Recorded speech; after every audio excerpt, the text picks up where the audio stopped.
तो हेलो दोस्तों, welcome to the Anuranjan Bhardwaj YouTube channel. As we have discussed advent of Portuguese and Dutch in my last video, so going forward I came with my new video, the advent of British in India. तो दोस्तों, आज हम लोग अपने इस नए lecture में Britishers के आने, उनके अपने क्षेत्र विस्तार यानी कि एक्सपेंशन और किस प्रकार से उन्होंने अपने क्षेत्र को कंसोलिडेट करने का काम किया, इसको हम लोग समझने का प्रयास करते हैं. तो इस टॉपिक में हम लोग ये देखेंगे. एक सेकंड दोस्तों, थोड़ा मैं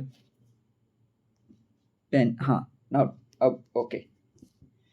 चलिए, तो इस टॉपिक में हम लोग ये देखेंगे कि 1600 एडी से 1773 एडी तक किस प्रकार जो EIC है, ईस्ट इंडिया कंपनी, वो किस प्रकार अपने आप को भारत में स्थापित करने का काम करती है तथा अपने क्षेत्र का विस्तार करती है. हम लोग वापस अपने इस टाइमलाइन पर आएंगे. इससे पहले हम लोग देखते हैं कि इस कंपनी का स्थापना कैसे हुआ, establishment of east India company. तो friends, in December 31st, 1600, an English association to trade with East was formed in 1599 by the group of merchants called as Merchant Adventure. Under the charter issued by the Queen Elizabeth on 31st December 1600, the company renamed as the Governor and the Company of Merchants of London Trading to East Indies, and it was given a monopoly of eastern trade for 15 years.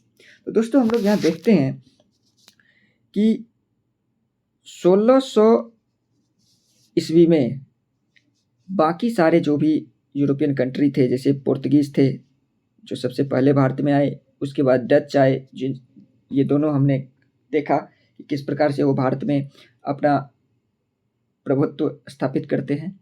और इसके बाद आते हैं दोस्तों English के आने का क्रम जो है वो, चूँकि हम लोग कंपनी के आने की क्रम को देख रहे हैं इस वजह से, लेकिन इससे पहले भी कई सारे जैसे 1579 में आ चुके हैं.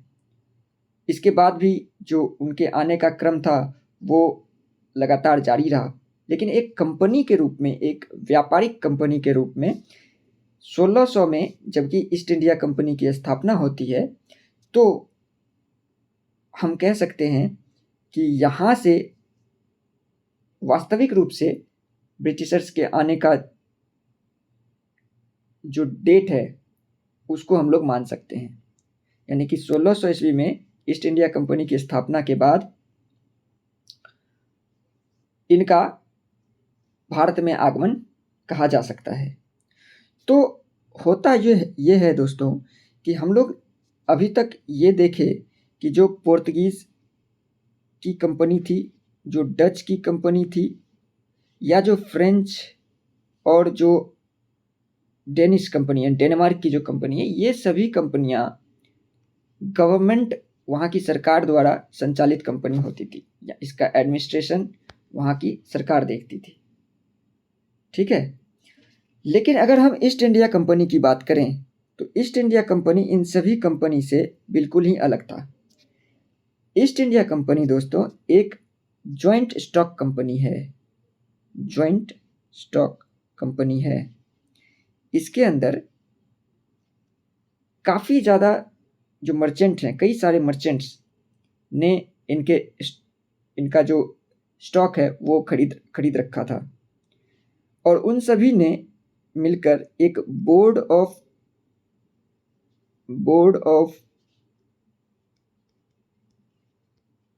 डायरेक्टर्स के थ्रू जो ईस्ट इंडिया कंपनी का एडमिनिस्ट्रेशन है उसको संचालित करती है. मतलब कि जो ईस्ट इंडिया कंपनी है ये कहीं ना कहीं गवर्नमेंट द्वारा संचालित कंपनी नहीं है, जबकि ये क्या है, एक प्राइवेट कंपनी है।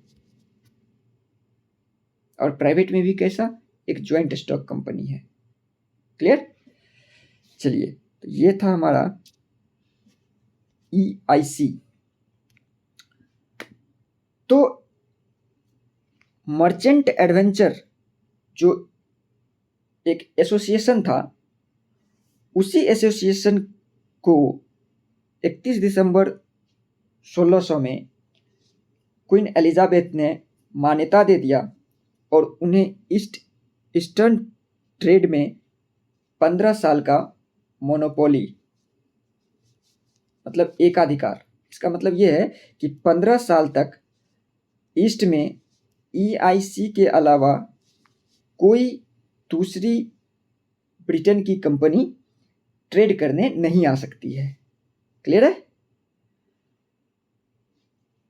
और इस कंपनी का जो नाम है दोस्तों, वो नाम था the governor and the company of merchants of London trading into east Indies. Clear? चलिए, यहाँ तक अगर बात समझ में आती है तो हम लोग आगे बढ़ते हैं।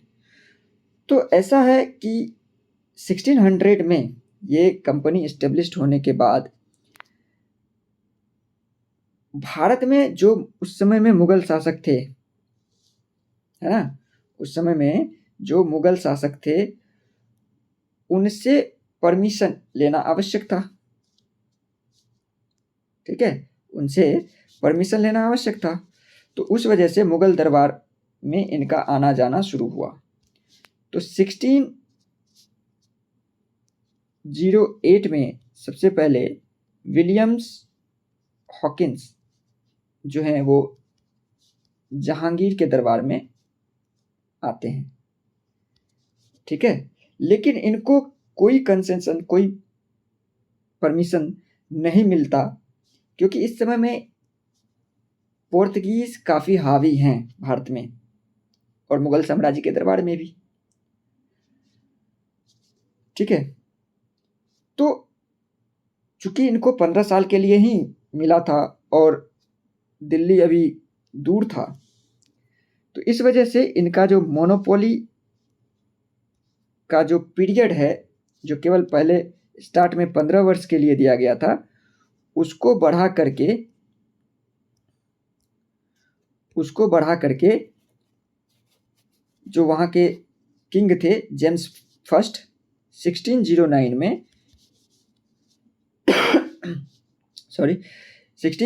में इस मोनोपोली का जो पीरियड है इसको इंडेफिनिट पीरियड के लिए बढ़ा दिया। और ये 1833 तक अप्रॉक्स चलता रहा और इसको ख़त्म किया गया था 1813 और 1833 दो चार्टर एक्ट की मदद से। Clear? In 1609, King James I given the monopoly for indefinite period to the company, which continued till 1813 and 1833. Clearly, this company is popularly known as East India Company. Clear? Next, we have the topic like growth of EIC trade and influence in India. मतलब east India company का भारत में व्यापार और उसके प्रभाव में किस प्रकार से वृद्धि हुई, हमें इसको देखना है। तो एक एक करके हम लोग पॉइंट्स वाइज इसको देखने का प्रयास करते हैं। तो हमने कहा कि 1608 में कैप्टन विलियम्स हॉकिंस जो है जहांगीर के दरबार में आते हैं, लेकिन इनको कंसेशन नहीं मिल पाता है। ठीक है, captain Williams Hawkins visited Jahangir's court to seek the trade concessions, but it was rejected as the Portuguese dominated in the period. In 1613 में जहांगीर एक फरमान इशू करता है और इस फरमान के थ्रू सूरत में फैक्ट्री बनाने का परमिशन दे दिया जाता है। तो यहाँ एक बात और गौर करने वाली बात है कि 1611 में ये लोग जो ईस्ट कोस्ट में एक जगह है जिसको हम लोग मसूलीपट्टनम बोलते हैं, मसूलीपट्टनम, आगे हम लोग पीपीटी में भी ये चीज़ देखेंगे। मसूलीपट्टनम, यहाँ पर इनको परमिशन मिल चुकी थी और 1611 में ये लोग यहाँ बनाना शुरू कर दिए थे, लेकिन 2 साल बाद ही 1613 में इनको सूरत जैसे जगह पर, जो काफ़ी ज़्यादा रेवेन्यू जनरेशन वाला जगह था, वहाँ पर इनको परमिशन मिल जाता है। तो ये मसूलीपट्टनम को छोड़ करके पहले सूरत वाला फैक्ट्री बनाने लगते हैं, जिस वजह से जो पहला फैक्ट्री एस्टेब्लिश्ड होता है ईस्ट इंडिया कंपनी का, वो हो जाता है आपका सूरत में। ठीक है, तो जहांगीर इशूड फरमान to build factory in Surat.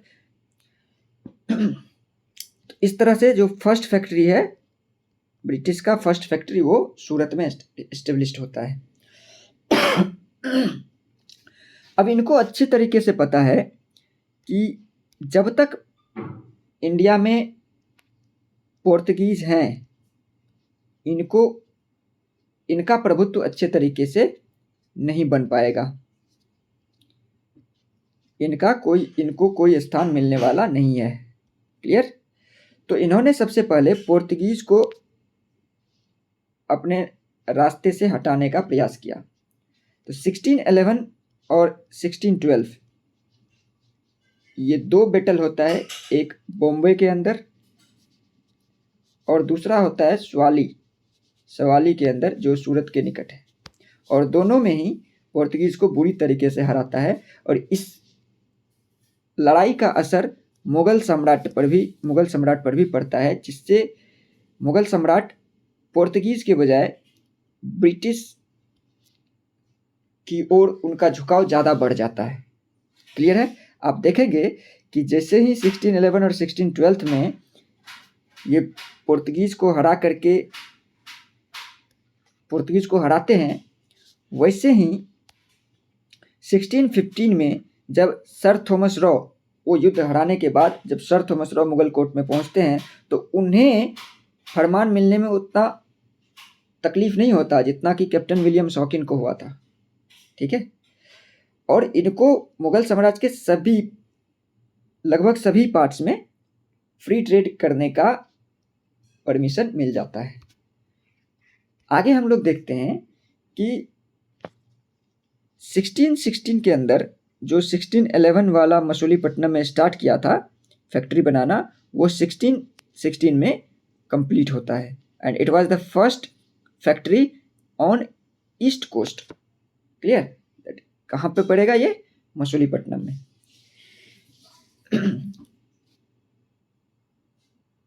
तो यहाँ तक हम लोग देखते हैं कि ये जो टाइम है 1616, और इसके बाद जो इम्पोर्टेंट टाइम पीरियड आ जाता है वो आ जाता है 1632।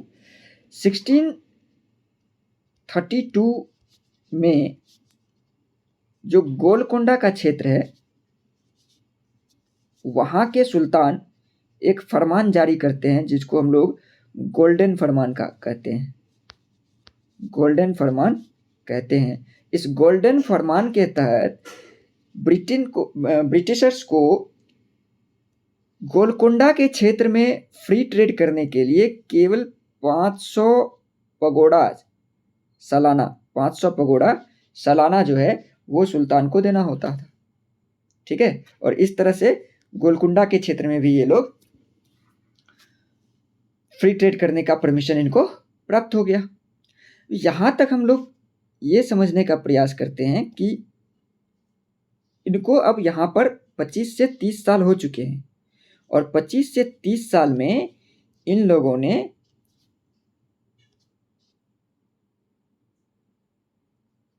भरूच,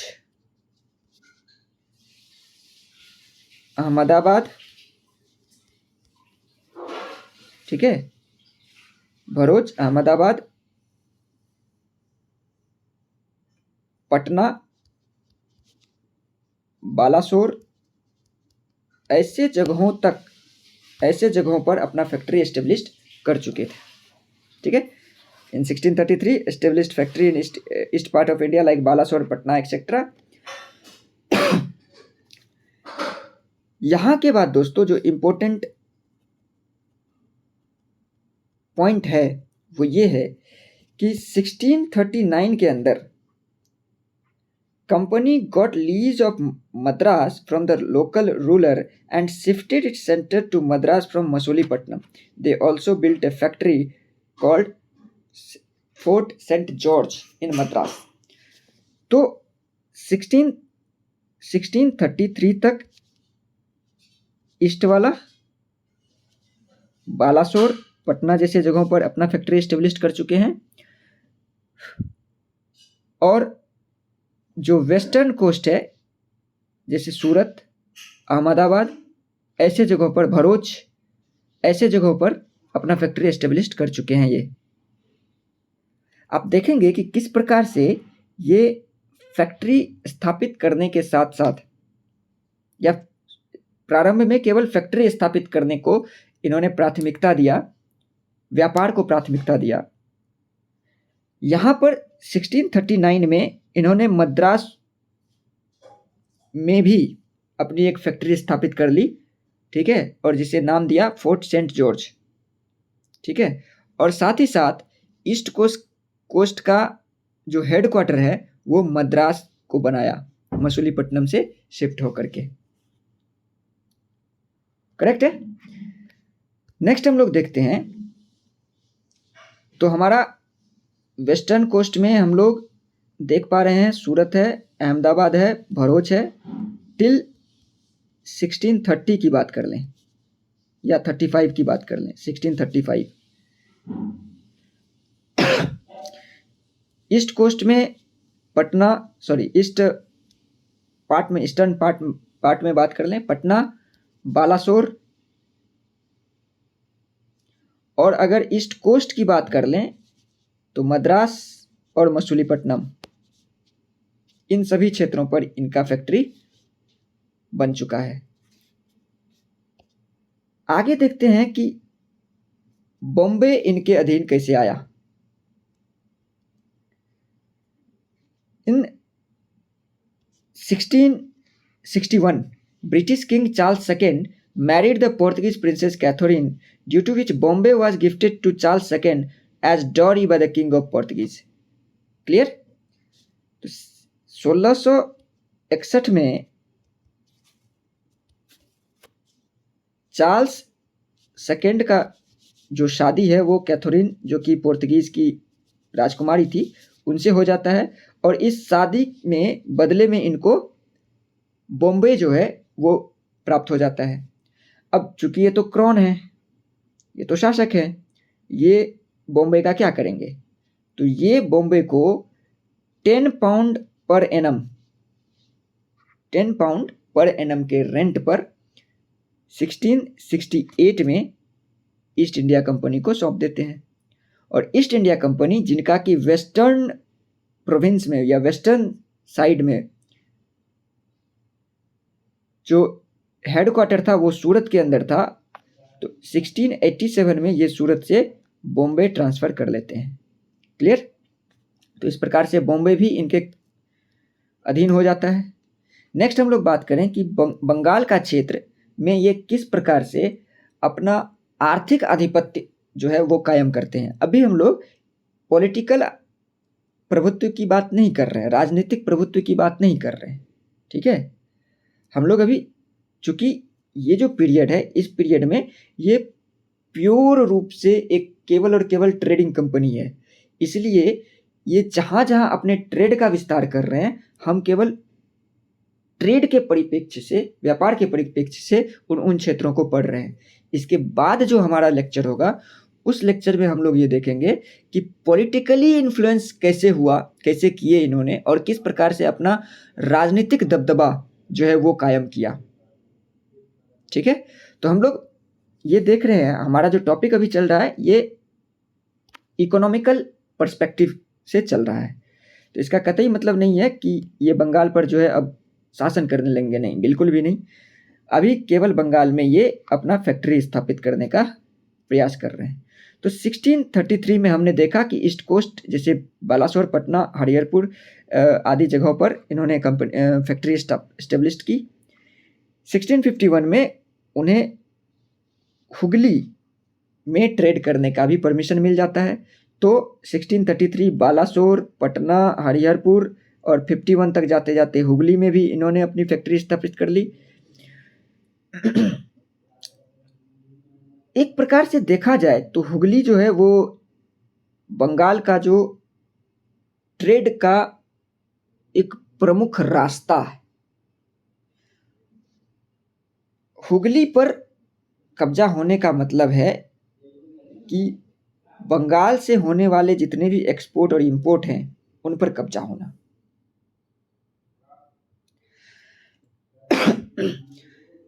चूंकि ईस्ट वाले भाग पे इनका कब्जा, ईस्टर्न कोस्ट जो कि साउथ साइड में है उन पर इनका कब्जा, वेस्टर्न कोस्ट इवन बॉम्बे जैसे इम्पोर्टेंट बंदरगाह, सूरत जैसे इम्पोर्टेंट क्षेत्र पर इनका कब्जा। तो ये कहीं ना कहीं अपने आप को काफ़ी ज़्यादा जो है शक्तिशाली समझने लगते हैं और मुगल साम्राज्य को थोड़ा नेगलेक्ट करना शुरू कर देते हैं। इनको पता नहीं था कि इनके समय में, जिस समय में ये चीज़ ये सोच रहे हैं, उस समय में मुगल सम्राट और कोई नहीं, औरंगजेब हैं। और ये इन्होंने गलती कर दी, ईआईसी ने एक गलती कर दी, ये औरंगजेब से टक्कर ले लिया। 1686 के अंदर जो EIC declared war against Mughal at Hooghly but lost very badly by Aurangzeb. Their factories at Surat, Machilipatnam, Visakhapatnam all were seized. सबके सबको सीज कर दिया गया और अंग्रेज को हुगली नदी से बाहर निकाल दिया गया।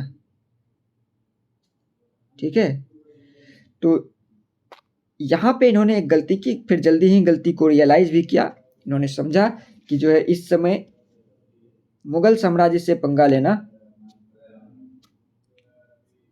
बहादुरी का काम तो है नहीं। तो English realise the Mughals power and become humble. They express their willingness to trade under Mughals. Clear है?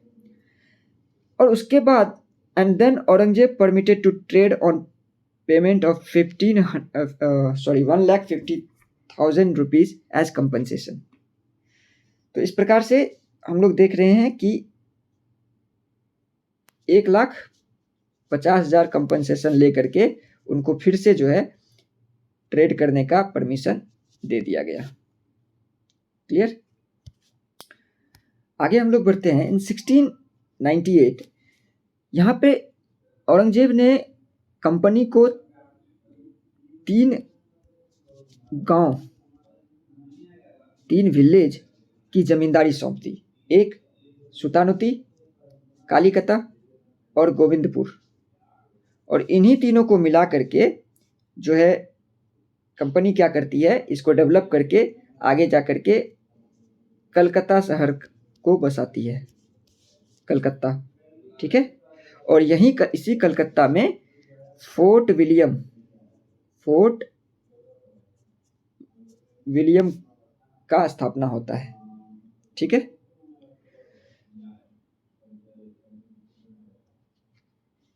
Company acquired zamindari of 3 village in Bengal that are Sutanuti, Kalikata, Govindapura. They established Fort William around the factory and developed this region which is later called as Calcutta.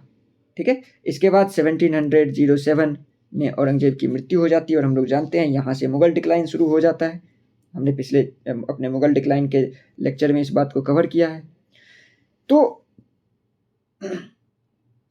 Starting का तो समय 1707 के बाद कुछ उतार चढ़ाव का रहता है, लेकिन 1717 में जब फर्रुखसियर जो है जब शासक बनते हैं तो उन्होंने इंग्लिश को के लिए 3 फरमान जारी करते हैं। Mughal empire Farrukhsiyar issued 3 farmans to an English mission led by John Surman के द्वारा जो एक इंग्लिश मिशन मुगल कोर्ट पहुंचती है, उनको फर्रुखसियर 3 फरमान जो है इशू करते हैं। और these फरमान्स were regarded as the Magna Carta of the company as they secure many valuable villages of Bengal, Gujarat and Hyderabad. तो ये मैग्ना कार्टा जो ये फरमान था फर्रुखसियर का 1717 में, ये कंपनी के लिए मैग्ना कार्टा का काम करती है क्योंकि इस फरमान के थ्रू हम आगे देखेंगे कि बंगाल के कुछ गांव, गुजरात के कुछ गांव, कुछ हिस्से जो जहाँ से कि बहुत अधिक रेवेन्यू जनरेट होता है, हैदराबाद के कुछ गांव, कुछ इलाकों को की जो जमींदारी है वो इनको सौंप दिया जाता है। बंगाल की बात करें, बंगाल की, तो company was exempted from all additional duties and for export and import on an annual payment of ₹3000। तो बंगाल में जितना भी एक्सपोर्ट या इंपोर्ट इनके द्वारा किया जा रहा था, ठीक है, कुछ विशेष गुड्स का, उन गुड्स के इंपोर्ट और एक्सपोर्ट पे ₹3000 सालाना चार्ज लेकर के सभी जो भी ड्यूटीज थे उनको फ्री कर दिया गया। आगे देखते हैं कि इस फरमान के थ्रू कंपनी को दस्तक देने का जो परमिशन है वो भी दे दिया गया। दस्तक हम लोग पास को बोलते हैं, ठीक है, कि बिना दस्तक का वो इंपोर्ट या एक्सपोर्ट नहीं कर सकती थी कोई कंपनी, और उस दस्तक यानी कि एक लाइसेंस, ठीक है, जो भी कंपनी कुछ इंपोर्ट या एक्सपोर्ट करना चाहती है कोलकाता से, तो उनको जो है कंपनी से ये दस्तक प्राप्त करना पड़ेगा, पास लेना पड़ेगा, ठीक है, और बदले में कंपनी को वो क्या रेवेन्यू देते हैं। तो इस प्रकार ये दस्तक देने का भी परमिशन उनको मिल गया। हैदराबाद की बात कर लें तो यहाँ पे हम लोग ये देखेंगे कि जो मद्रास वाला क्षेत्र है एक तरह से ये कहा जाए कि मद्रास के क्षेत्र में हैदराबाद को मिला दिया गया। तो मद्रास वाले क्षेत्र में लेट्स सपोज कि ये ₹2000 एनुअल जो है चार्ज दिया करते थे, ठीक है। तो इसी 2000 में हैदराबाद को भी शामिल कर दिया गया। हैदराबाद को में फ्री ट्रेड करने के लिए किसी भी तरह का एक्स्ट्रा चार्ज नहीं किया गया। तो ये हैदराबाद, और इसके अलावा सूरत का जो है उसमें सभी ड्यूटीज को ₹10,000 एनुअली लेकर के वहाँ के भी सभी ड्यूटीज जो टैक्स है, जो ड्यूटीज हैं, उसको फ्री कर दिया गया। साथ ही साथ बॉम्बे में जो सिक्का ढालने का काम है उसका भी परमिशन दे दिया गया, ठीक है। तो यहां तक हम लोग देख पा रहे हैं कि जो कंपनी है, अगर हम इस तरह से भारत के नक्शे पर इसको देखने का प्रयास करें इस तरह से, तो ये वाला एरिया पूरा सिक्योर हो गया, हैदराबाद वाला एरिया पूरा सिक्योर हो गया, बॉम्बे वाला एक एरिया जो है वो पूरा सिक्योर हो गया, कोलकाता वाला एरिया सिक्योर हो गया, गुजरात और महाराष्ट्र वाला एरिया पूरा सिक्योर हो गया। साथ ही साथ जो मध्य प्रांत का क्षेत्र है वहाँ पर भी इनको परमिशन मिल गया, लेकिन किसके लिए? सिर्फ और सिर्फ ट्रेड के लिए। हर जगह इन्होंने अपनी फैक्ट्री एस्टेब्लिश कर ली, ठीक है। तो अब इकोनॉमिक जो मोनोपोली है वो एस्टेब्लिश्ड होने के बाद अब इनका ध्यान आकर्षण होता है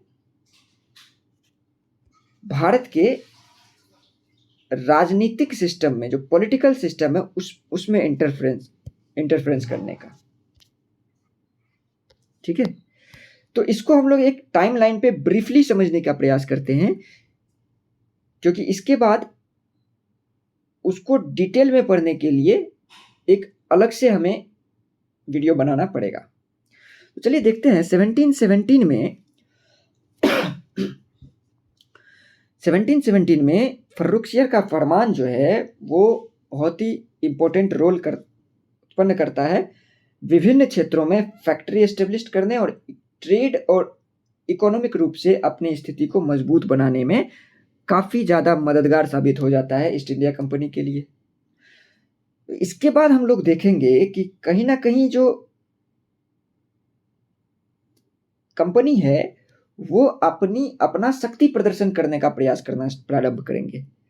जैसे सबसे पहला जो राइवलरी है वो अपने फ्रेंच के साथ ही इनका शुरू हो जाता है, क्योंकि हम फ्रेंच में हम लोग देखेंगे कि 1664 में फ्रेंच भी जो है मतलब आ चुके होते हैं भारत में। क्लियर। तो यहाँ से हम लोग देख पा रहे हैं कि 1746 में जो है, जो फर्स्ट कर्नाटिक वार शुरू होता है, फर्स्ट कर्नाटिक वार शुरू होता है, यहाँ से युद्ध प्रारंभ होता है। सिर्फ 49 में फिर से दूसरा शुरू हो जाता है। 57 में हम लोग बैटल ऑफ पलासी, जिसमें देखेंगे कि बंगाल को पूरी तरह से अपने कब्जे में ले लेता है और यहाँ पे द्वैध शासन जो है वो प्रारंभ कर देता है। ठीक है, खुद से सामने नहीं आता है, लेकिन नवाब को रखते हुए पीछे से शासन करने का प्रयास करता है। तो यहाँ पर हम लोग देखेंगे कि बैटल ऑफ पलासी में बंगाल पूरी तरह से अंग्रेजों के अधीन हो जाता है। यहाँ से जो है पॉलिटिकल इफेक्ट, पॉलिटिकल इन्फ्लुएंस होना शुरू होता है। ठीक है, 1578 third Carnatic battle, third Carnatic war होता है, 7 ईयर्स वॉर, जिसको जो फ्रेंच और ब्रिटेन के बीच में हो रहा होता है, उसका असर यहाँ पर देखने को मिलता है।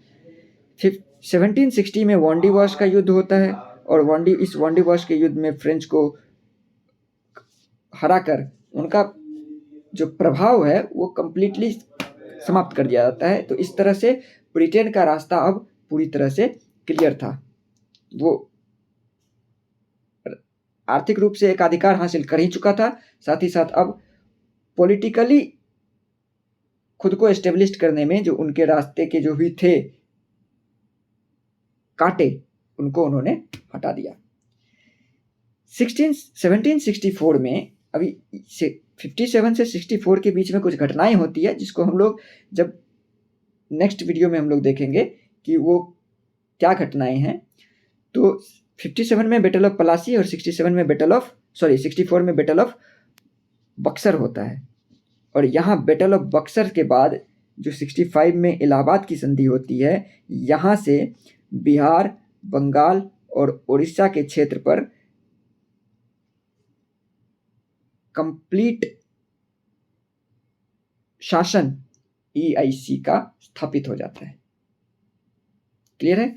फिर 1773 में रेगुलेटिंग एक्ट आता है। तो उसके बाद हम लोग जो है देखते हैं कि किस प्रकार से ईस्ट इंडिया कंपनी आगे की तरफ शासन करती है। आगे हम लोग धीरे धीरे इस चीज को देखेंगे। तो ओवरऑल अगर हम लोग बात करें तो ब्रिटेन ने हमारे ऊपर 1600 से लेकर 1947 तक शासन किया। एक्चुअली 1600 नहीं कह सकते हैं, शासन शुरू होता है 1757 में, उस पर हम लोग बाद में आएंगे। लेकिन हम लोग जो है अपने कन्वीनियंस के लिए, अपनी सुविधा के लिए 1600 to 47 एक टाइम फ्रेम को बनाते हैं। ठीक है, और इसको इस टोटल टाइम फ्रेम को हम लोग 3 भाग में बांट लेते हैं। एक 1600 से 1757, 1757 से 1857 और 1857 से 1947। ठीक है, तो तकरीबन 200 साल का ये पीरियड है।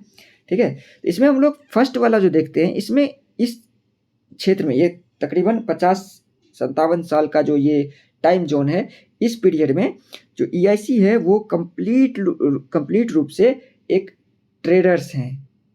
तो इनका जो यात्रा इस 50 साल में होता है, तो एक कंप्लीट ट्रेडर्स, एक कंप्लीट कमर्शियल कंपनी से एक पॉलिटिकल कंट्रोल तक की का सफ़र होता है। तो इसको हम लोगों ने अभी देखा कि किस प्रकार से एक प्योर ट्रेडिंग कंपनी 1757 में बैटल ऑफ पलासी और बैटल ऑफ बक्सर के बाद जो है, इसको हम लोग और भी डिटेल में देखेंगे कि एक पॉलिटिकली खुद को एस्टेब्लिश कर लेता है बंगाल के क्षेत्र में।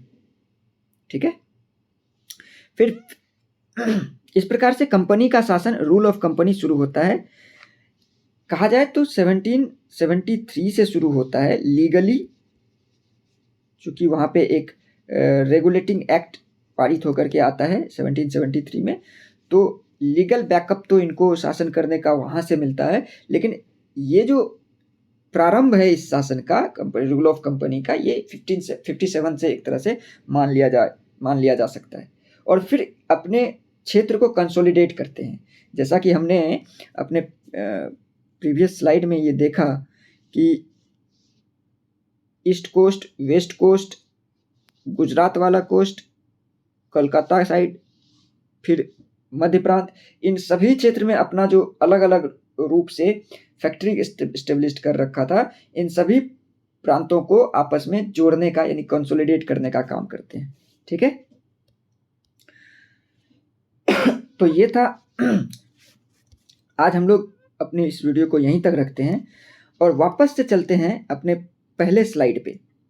यहाँ हम लोग इसीलिए इस तरह का फॉर्मेट हम इसीलिए आपको प्रोवाइड कर रहे हैं ताकि ये आपको, आप इन ईयर्स को देख करके उस कहानी को याद करने का, उस कहानी को समझने का प्रयास करें। तो 1600 में कंपनी एस्टेब्लिश होते हैं। 1608 में जो विलियम हॉकिंस हैं वो जहांगीर के दरबार में जाते हैं, परमिशन नहीं मिल पाता है। 1609 में जो कंपनी का मोनोपोली का पीरियड है वो इंडेफिनिट पीरियड के लिए बढ़ा दिया जाता है। फिर 1611 और 1612 में जो बॉम्बे और सवाली में 2 बैटल लड़े जाते हैं, पोर्तुगीज और ब्रिटिशर्स के बीच में, जिसमें पोर्तुगीज को बुरी तरह से हराया जाता है और जिसके बाद जो इम्पैक्ट है मुगल साम्राज्य पर, वो इम्पैक्ट पड़ता है जिसके कारण जो है मुगल साम्राज्य का झुकाव ब्रिटिशर्स की ओर ज़्यादा हो जाता है। 1613 की बात करें तो जो जहांगीर है उन्होंने तुरंत ही सूरत में फैक्ट्री बनाने का स्टेप का परमिशन दे दिया, फरमान जारी कर दिया। इन्हीं दोनों युद्ध के बाद सूरत में पहली फैक्ट्री बनी। फिर थॉमस रो जहांगीर के दरबार में जाते हैं, फिर वहाँ उनको फ्री ट्रेड का परमिशन जो है पूरे मुगल साम्राज्य के क्षेत्र में मिल जाता है। फिर 1616 में जो मछलीपट्टनम का जो फैक्ट्री जो 1611 में ही स्टार्ट हो चुका था उसको कंप्लीट किया जाता है। फिर 1632 गोलकोंडा के क्षेत्र में golden Farman Sultan of Golconda के द्वारा। 1633 बालासोर, पटना जैसे क्षेत्र जो है, हरिहरपुर जैसे क्षेत्र, उन क्षेत्रों में फैक्ट्री की स्थापना। 1639 मद्रास में फैक्ट्री की स्थापना। 1651, ठीक है, तो इस तरह से हम लोग देखते हैं 1651 में हुगली में फैक्ट्री की स्थापना कर लेते हैं। 1661 में जो मैरिज शादी होती है किनकी, चार्ल्स सेकेंड और कैथरीन की, तो इन दोनों की शादी के बाद जो बॉम्बे है वो ब्रिटिशर्स को मिल जाता है। तो यहाँ से हम लोग देख रहे हैं, इमेजिन कर पा रहे हैं उस फिगर को जो मैप पे हमने देखा था। सबसे पहले सूरत वेस्ट कोस्ट, उसके बाद मछलीपट्टनम ईस्ट कोस्ट, फिर गोलकुंडा का क्षेत्र और फिर मद्रास का क्षेत्र। ठीक है, अगेन इस बीच में अहमदाबाद, सूरत, भरूच, इन सभी क्षेत्र पर जो है इनका फैक्ट्री स्थापित हो चुका है। 1651 तक हुगली में इनका फैक्ट्री स्थापित हो चुका है, बालासोर, पटना, इन क्षेत्रों में इनका फैक्ट्री स्थापित हो चुका है और 1661 में बॉम्बे में भी फैक्ट्री स्थापित कर लिया, यानी कि बॉम्बे को हेडक्वार्टर बना दिया इस वेस्टर्न प्रोविंस का। मद्रास हेडक्वार्टर बन गया ईस्टर्न प्रोविंस का। और जो हम लोग आगे देखते हैं,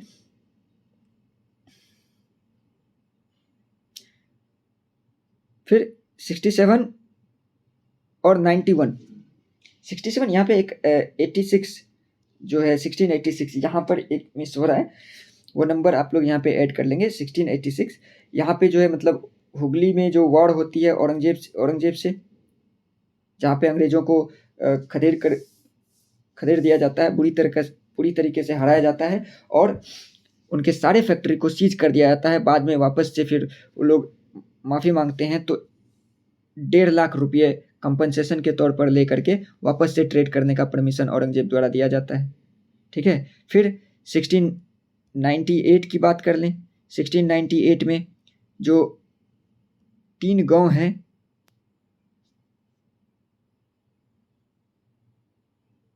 गोविंदपुर, कालीकत और एक, इन तीनों को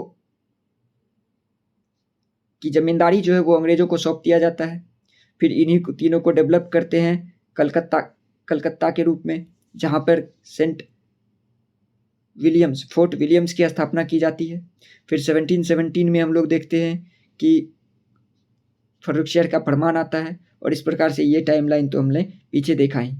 तो इस तरह से हमें अगर इसको सीढ़ी बना करके अगर हम इस कहानी को समझने का प्रयास करें कि कौन किसके बाद हुआ, तो ये हमें आसानी से इसका जो एक क्रोनोलॉजी है वो याद रह सकती है, और कौन सी घटनाएं कब हो रही है ये हमारा दिमाग जो है इमेजिन कर सकता है।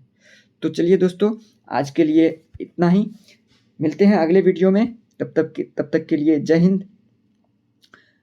वीडियो अगर पसंद आती है, आपके काम का आपको प्रतीत होता है, तो वीडियो को लाइक करें, शेयर करें और चैनल को सब्सक्राइब करें। धन्यवाद।